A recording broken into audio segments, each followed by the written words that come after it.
So this weekend, got the opening ceremonies, the Olympics, everybody. Is everybody stoked about that shit? Jesus, I hope a protest happens. Yeah, well, it's France, so at any moment it could happen. It has been happening, I believe. Yeah, so the opening ceremonies start this weekend, but I want to talk about the most fucked up Olympics ever. Oh my God, is this St. Louis? Oh, it might be St. Louis. Ben already knows what's up. Dude, wow, okay.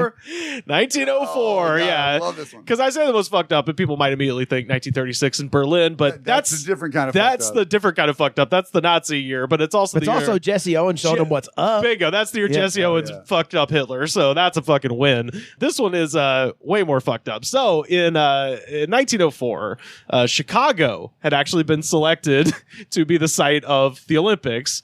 But there's this guy that we're going to talk about in a minute named James Sullivan, who was famous in his day for holding athletic competitions. That was kind of his thing. You know, he was sort of like, the Merv Griffin of running. Skeezy promoter. Skeezy promoter. Yeah. And so he basically told the Olympic Committee, if you run these games in Chicago, because they were going to have the World's Fair in St. Louis at the time. And he was basically like, if you run the games in Chicago, we're going to run a competing athletic contest in St. Louis, and we're going to like fuck up all your money.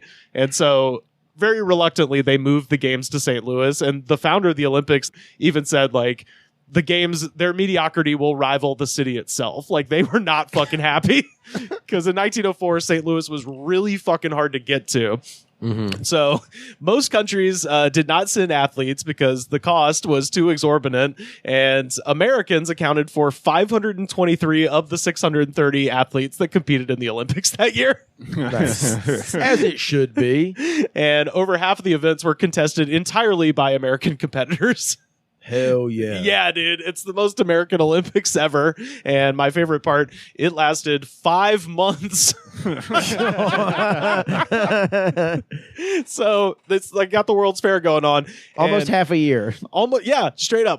They started using the term Olympics for just everything going on at the World's Fair. So they were having like Olympic tug of war and shit that it's just like not a sport. It's Olympic food poisoning. Yeah. Oh, yeah. Big time. So out of nearly 100 sports at the 1904 Olympics, archery was the only event where women were allowed to compete, and 5 of the 6 competitors were part of the Cincinnati Archers Club. So there's just six women, almost all Americans, and that was the one. At this point, it's like, what other countries did make it? Oh, well, I'm going to tell you about one notable one, because I think I might have, I'm not a big sports guy, but I think I found maybe my favorite athlete of the 20th century. I'm not going to lie. But celebrities at the World's Fair included Teddy Roosevelt. You've always told me your favorite athlete of the 20th century is John Rocker. Oh, yeah. Well, I don't like his baseball, but his politics are awesome. Yeah, I remember you telling me that a lot. Yeah. But yeah. Why doesn't that guy have a podcast? Oh, I'm sure he does. That's a whole new episode. If that's forget Trough. We got a new idea to make $1 million. I think, honestly, Trough is going to sponsor this endeavor. So, celebrities at the World's Fair that year included, this is such a great lineup, Teddy Roosevelt, Grover Cleveland, Geronimo, Helen Keller, Thomas Edison, Jack Daniel, T.S. Eliot, Santa Claus, John Philip Sousa, and the Sundance Kid. Whoa. The actual one. There. Yeah. Also, didn't know this, Birmingham's Vulcan statue was created as Birmingham's entrance to the fair. So that debuted in St. Louis before they moved it. 205 till I die, 205. Hell yeah. Ruben. Have you ever thought about a 205 tattoo? Yeah. Every day I think about The it. problem with that is then they'll change the fucking area code. Birmingham will get too big, and then it's like, oh, now I'm 389 or whatever. No, they won't change it. They'll add an additional one. Yeah, and then you get to rep that one even harder. Right. One on each bicep, dude. You know I'm the original one. We'll I don't see. even have a phone number with that one right there. One day I might. I grew up 205, but then in 4th grade became 334. So, Oh my you know, God. so if I'd gotten a tattoo when I was in 3rd grade, I'd be fucked, wouldn't What's I? happened to this country? Yeah. Right down the fucking These tube. values, we used to keep our area codes the same. Yes, sir. Founders had the same area code the whole time. And they got hoes in different area codes. I've brought this up Nathan Dog said that multiple once. times. But there's a lady in my parents' neighborhood that was fighting renaming the Robert E. Lee Street because she didn't want to have to redo all her paperwork, on all her public taxes and forms and credit cards. It's not because I'm racist, it's because I'm lazy. Yeah, it's not because I'm like racist. It's just like there's a lot of paperwork. It's like some bullshit. Dude, I just Got to do this because you're fucking ass. Yeah. All these people who were like, "Hey, didn't that guy fight to keep my people enslaved forever?" Come on, guys. You know how much fucking paperwork that's gonna be? Christmas cards, like. So most of this comes from Karen Abbott and Ellen Wexler writing for the Smithsonian, and I got some other fun deets from Nate DiMeo writing for Slate and Evan Andrews writing for History.com. So, although there were moments of surprising and genuine triumph, George Iser, a gymnast with a wooden leg, Yes, that's right. earned 6 medals, including 3 gold, which 3 gold, 2 silver, and a bronze, and he won him in like a day and a half, didn't he? yeah, Dude was missing a leg. yeah, no leg. Jesus. Yeah. What was he competing in? Low competition. Gymnastics. Gymnastics, yeah. Yeah. The 1904 Olympics in St. Louis were largely overshadowed by the fair, which offered its own roster of sporting events, including the controversial Anthropology Days. Anthropology in the early 20th century. So, this is a little event where a group of quote unquote savages recruited from the fair's international villages competed in several of the day's Olympic Jesus. competitions, including several so called primitive tribes who were being exhibited. When did savages go out of? How long has that been in? Well, Pocahontas, vernacular. that was the chorus on a song in the Pocahontas animated film from the 90s. So, Oh yeah. yeah, you know, I mean, But this is 1904. 1904. Oh, yeah, this is as bad as it Oh, got. Because we've left just like the area of like, oh, you're different color racism, and now we're fully in like skull measuring Yeah. and like scientific racism has taken Jesus. No over. longer are people like them people just bad. Now we're like, if you fill their skulls up with sand, Yeah. don't weigh as much as a white person. Straight up. Yeah. It's like, It's like the scientific method. Oh, Why yeah. are white people Horrifying. smarter than everybody else? right. Oh, well, we'll be running into that here in just a moment. But among the people on display were Pygmies, Patagonians, Mexicans, Turks, Filipinos, Japanese, Native Americans, and Asian tribes. And the events that they staged for them included throwing bolo knives, mud fighting, and climbing a greased pole. Now, these aren't necessarily cultural events. These are what James Sullivan believed. Like, well, obviously he's from the Philippines. They know how to climb a greased pole. Like, they just made all this shit up. And Well, the climbing a grease pole is just like an old school carny thing. totally. right? Yeah, Because yeah. there's a place down in Texas that had like it was like a tourist trap gas station where they had a grease pole. Ooh. Was it along Route 76? Was it along Route 66? No, I think this was in South Texas. even yeah. sadder. Yeah, exactly. it's out in the There's fucking. almost nothing sadder than getting off of I-40 in the Panhandle of Texas. Yeah. Oh, dude. Everything's just a shuttered town with a gas station and then a museum that used to be a gas station. And the Cadillac Ranch. And basically, True. Yeah, There's some hell good yeah. stretches. And that place where if you eat 170 ounces of steak, your meal is free. Oh, yeah. We watched a guy try to do that. and then It did not prevail. you try to climb a grease pole, and if you do, you get a fucking like lollipop or whatever the fuck back in the day. Sorry go up about your ankles. You go up to the pole and there's just patches of hair on it. and shit.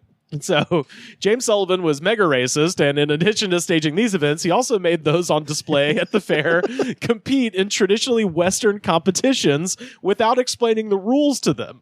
This led to mass confusion amongst the competitors, with gales of laughter from the white audience who just couldn't believe how bad a Congolese guy who had never played tennis before or even heard of it was at tennis. Jesus Christ.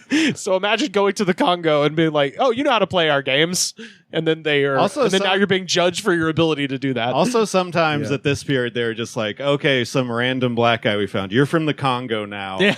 Yeah. Go onto this tennis court. And How just can do you not whatever. remember the end of season 4 of Seventh Heaven?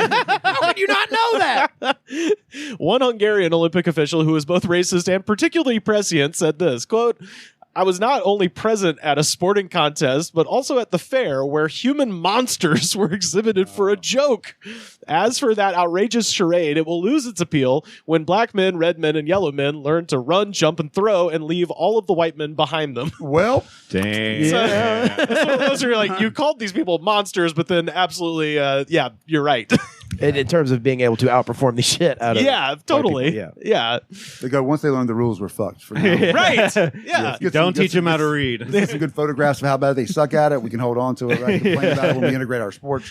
But there's one event that I came here to talk about, and that is, of course, the Olympic signal event at the time. The marathon was conceived to honor the classical heritage of Greece and underscore the connection between the ancient and the modern. But from the start, the 1904 marathon was an absurdist spectacle that seemed more in keeping with the carnival atmosphere of the fair than the reverential mood of the games. After seeing how the event played out, officials nearly abolished the marathon forever.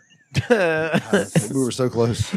This shit, why this isn't a fucking movie. I don't, yes. You could hire it, you know, it's 1904. Bodybuilding's not a thing. You could hire all out of shape comedians and make one of the funniest goddamn movies ever with this shit. Put me in, coach. I'm ready to I'm play. telling yeah. you. People with medicine balls. Yeah. So a few of the runners were recognized athletes who had either won or placed in the Boston Marathon or in previous Olympic marathons, but the majority of the field was composed of middle distance runners and assorted oddball characters.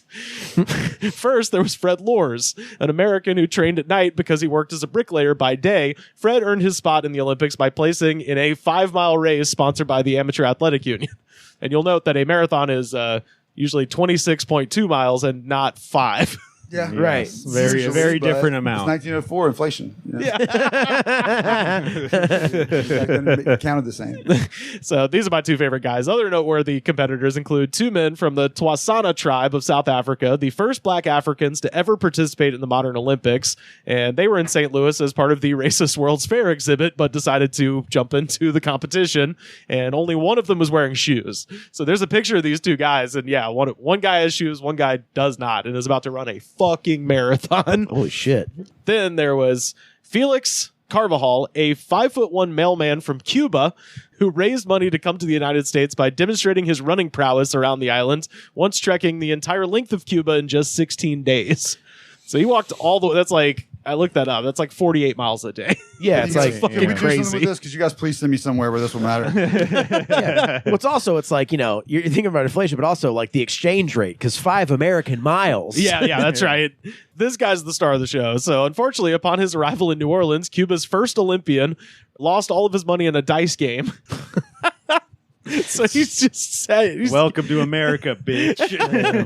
And he then had to walk to St. Louis. Damn.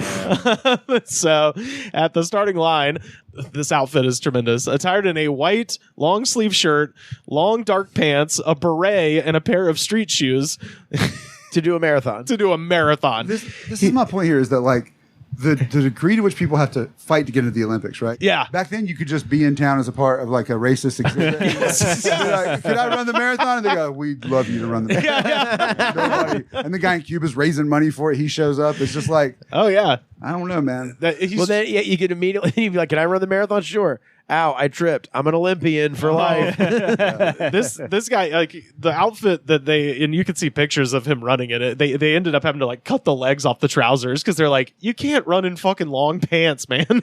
So somebody like cut his pants legs off, and you could see him running. He is dressed like a guy who drives a boat on the River Seine in Paris. Like he's got a beret, a flowy ass shirt. He looks fucking awesome, and he has a giant Mario mustache too.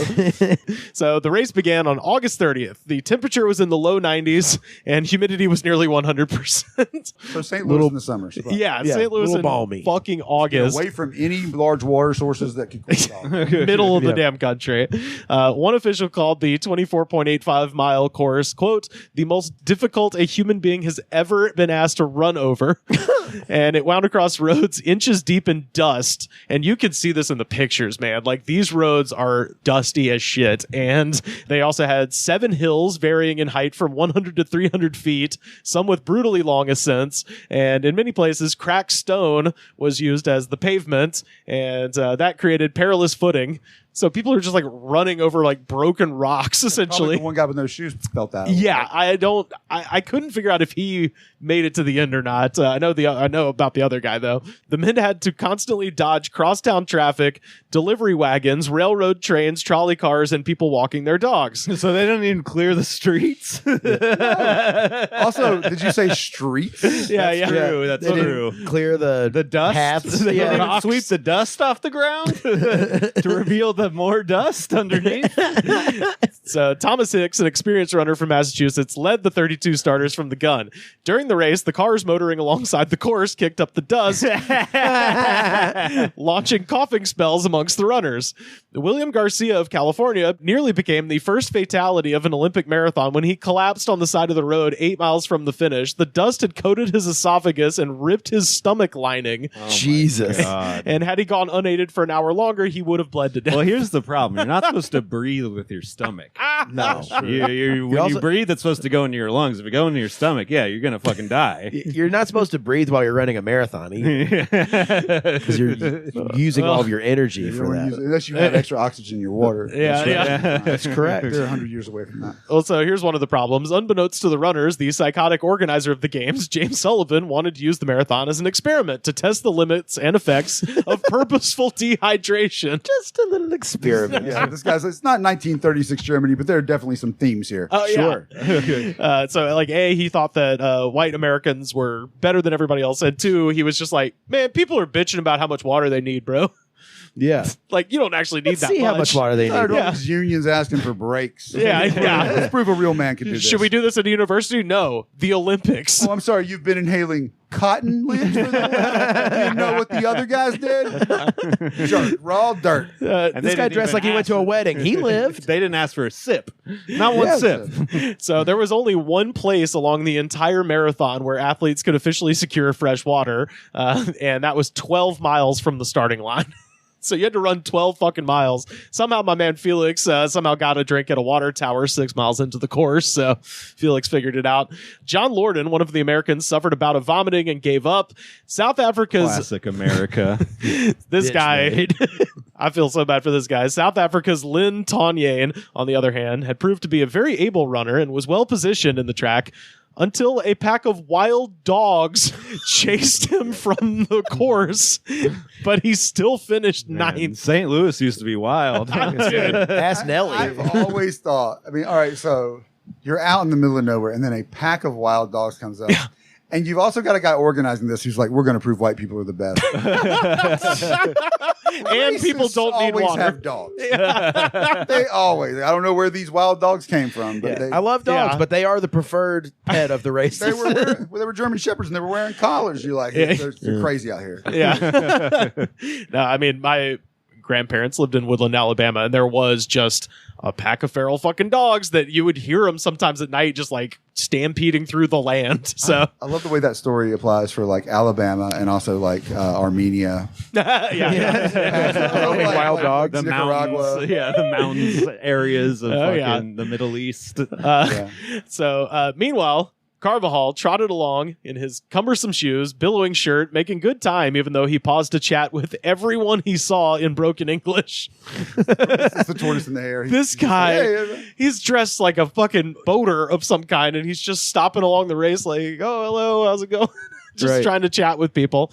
So the St. Louis Post-Dispatch reported the following day, quote, "We passed the little Cuban in our car 3 miles out, still running at an even gait, and he waved his cap and yelled at us enthusiastically." He's like, hey guys, quit blowing that dust up if you could. Yeah, like, hey man, this sucks. Why do we still do the Olympics in America? I don't know. Because it's a money-making thing. It's a huge money. Well, no. Actually, it's a moneymaker for corporations and television networks. It's a huge money loser for any city it comes to. Yeah, that's what I meant. It's a money-making thing. The 84 Olympics in Los Angeles, I think, is the only one that didn't lose money. Yeah. Really? And it's because we didn't build anything. Maybe, well, I mean, we're not even at, we're so far away from the one that was at, in New York, Lake Placid. Oh, Lake Placid. That's right. Yeah. And my godfather went to it. He said it was like going to see the Olympics at a high school. Yeah. Like wooden beaches. And the way they funded the Olympic Village was they built a federal prison. Oh, Stayed in it, and when they left, they put bars in the windows, and they were like, "Cool." So, Oh my God. Hell yeah. So on one occasion, Carvajal stopped at a car and saw that its occupants were eating peaches, and he asked for a peach, and when they said no, he snatched 2 of them and ate them as he ran. This guy's a fucking menace, dude. I get it. Those are your peaches. You worked hard for those. Well, what's that over there? What's that up the a bit further along at the He's course? also lost it all on the blackjack table. So I mean, look, He has no food. Yeah, a bit further. Or pants. His pants have been destroyed. A bit further along in the course, he stopped at an orchard and snacked on some apples, which turned out to be rotten. Suffering from stomach cramps, he laid down in the orchard and took a nap. Because this is it. Carvajal would ultimately finish 4th overall. Whoa. After stopping to talk to everybody and falling asleep from being poisoned And by rotten poisoning apples. himself on rotten apples. Yeah, but think about it. He's one short of a medal. Yeah. Sam Malore, now in the lead, also experienced severe cramping. He slowed to a walk and eventually stopped. At the 9-mile mark, cramps also plagued Lors, who had decided to hitch a ride on one of the accompanying automobiles, waving at spectators as he passed. So this guy essentially gives up and gets in a car, which takes him back to the stadium. Now, he gets out of the car and just decides to run across the finish line for funsies because, I don't know, he claims later that he was like, I was doing it for a joke. But they're like, oh, you won.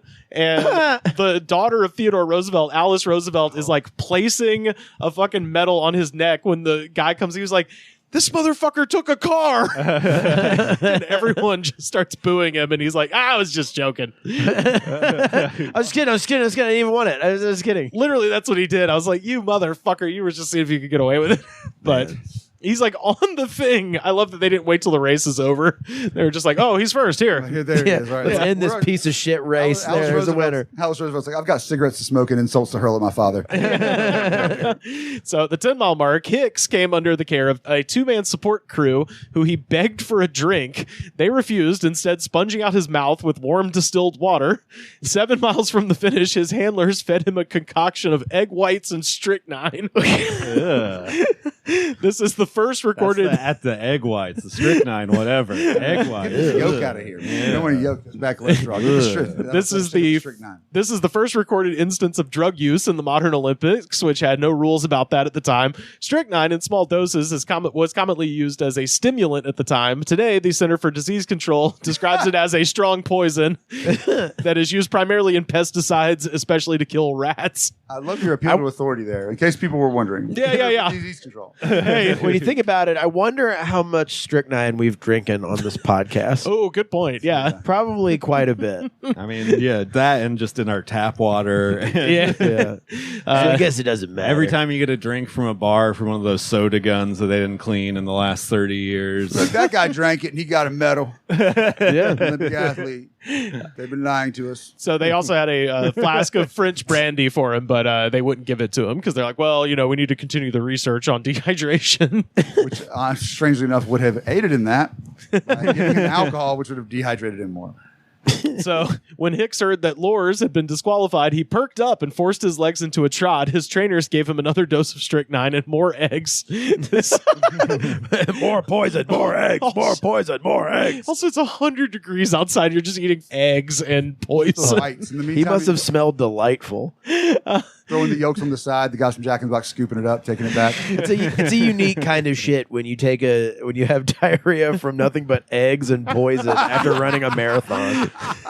So Running, just trotting, just falling out the back. So this time they did give him brandy to wash it down. So now they're getting There we are. Now Have they're some getting him brandy. drunk. So after the bathing, Would you also like to drink some of my pee? This guy's competing in a top tier Olympic event. And Yeah. he is more fucked up than we ever were in high school when we heard Oh, yeah. about what something would do to us and we try it. they fetched warm water and soaked his body and head. After the bathing, he appeared to revive and quickened his pace. Race official Charles Lucas wrote, quote, "Over the last 2 miles of the road, Hicks was running mechanically like a well-oiled piece of machinery. That's the spasms. His eyes were dull and lusterless. His arms appeared as weights well tied down, and he could scarcely lift his legs while his knees were almost stiff."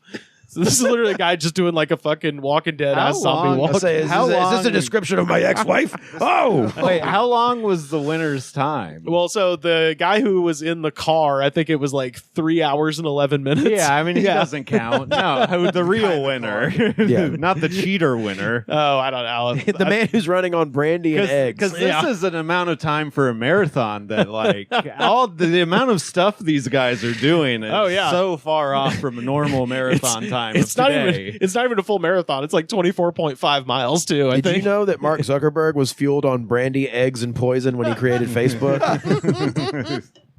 So, so he's walking all crazy. The athlete began hallucinating Believing that the finish line was still 20 miles away, during the last mile, he begged his team for something to eat, and then he begged to lie down, and he drank more brandy. His team's like, this sandwich is so good. He swallowed 2 more egg whites and walked up the last couple of hills and then jogged down on the incline. Swinging into the stadium, he tried to run, but was reduced to a graceless shuffle. Walking sideways like a crab. A turgid shimmying. The only joints that will move now are the ball joints in my hips. So the St. Louis Post-Dispatch described the moments that followed. Quote, "There was not a semblance of the elastic spring with which he had started. He must have heard the uproar about him, but he betrayed no sign of it. He was past that. He was within a few yards of the finish. His lower jaw was hanging, as in imbecility.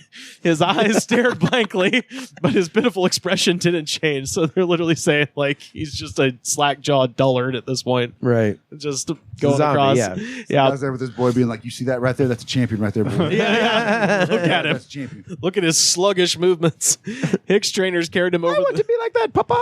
Open your jaw, boy. Open your jaw. This is the best. Hicks trainers carried him over the line, holding him aloft while his feet moved back and forth, and he was declared the winner. It counts. He was still tread there. It took 4 doctors and 1 hour for Hicks to feel well enough again just to leave the grounds of the fair. Hicks lost 8 pounds during the race. Wow.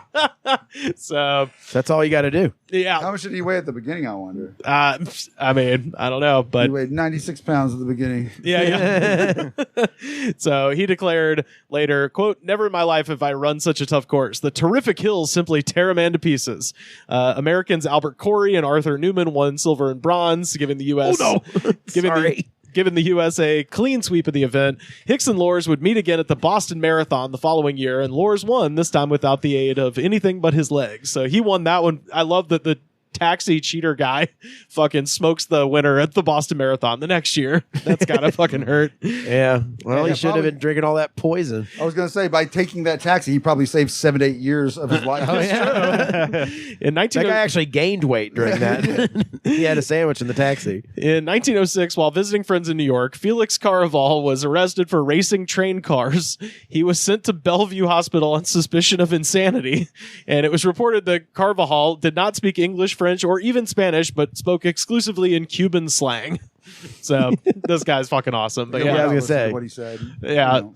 Well, How do you race a train? Is it like a drag race type of thing? I imagine or Once they long start, you distance? start running as fast as you can. yeah, I think you go to like a subway stop, and then as soon as the little bell rings, you just If you start. beat that train to Georgia, then you win. Yeah, there we go. If you hear you're a siren, you better keep running. Yeah, If any of our listeners can maybe do an artist rendering of this guy it's racing. It's just a tremendous guy. Yeah, well, there's, like I said, there's photos of all of these people. So it was the Olympics, so it was being heavily documented at the time. So you can actually see everybody I've talked about, and it is fucking wild. But Ben, you were familiar with this story a little bit.